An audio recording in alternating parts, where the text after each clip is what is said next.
wafdi ballaaran uu hogaaminayo gudoomiyaha golaha wakiilada Soomaaliland ahna gudoomiyaha urur siyaasadeedka wadani Cabdiraxmaan Cabdilaahi Ciro ayaa maanta si weyn loogu soo dhaweeyay magaalada Burco ee xarunta gobolka Togdheer waxaana wafdigan lagu soo wareejiyay jidadka iyo shaariiciyada magaalada Burco iyagoona soo dhaweyntiisana ay ka qayb qaateen dadweyne aad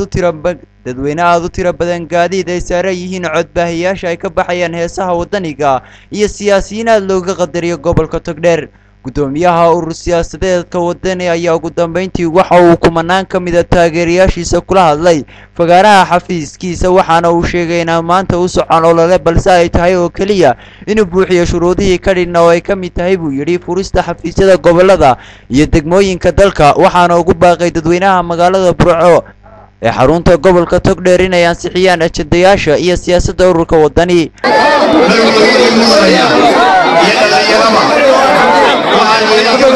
وأنا سوي بيك ما بغينا سودويته ديهان سودويته قلبيها سودويته أنا هرب هواك هذه نقوم عسدي يقول الموضوع يقول في بورية إيش تيوانجلي مدير شروطها لكن هذي قيمة بوريسي وأنا هكذا يعني قيبا كذا نما يستروا ويقول رئيسه تبص عبيسي لقوم لي دينويك marka arrintaasaan nunay soo dhaweynta dhow maasantiin waan rajayna shuruudaha dhammaantoodina dhammaystirno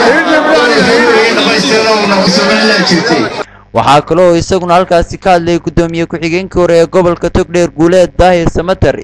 iyo Cismaan Afkaabo oo hore u ahaan jiray gudoomiyihii xisbiga UCID waxaana ay dhammaantood sheegeen inay si weyn u soo dhaweynayaan gudoomiyaha urur siyaasadeedka wadani waxaana ay ku sifeeyeen inuu yahay siyaasi rugcada ah oo la soo halgamay Soomaaliland ugu dambeyntii waxa uu gudoomiyaha urur siyaasadeedka wadani ahna gudoomiyaha golaha wakiilada Soomaaliland mudane Cabdiraxmaan Cabdilaahi Ciro oo xadhiga ka jiray xafiis urur siyaasadeedkan wadani uu ku yeelan doono magaalada Burco waxaana dhammaan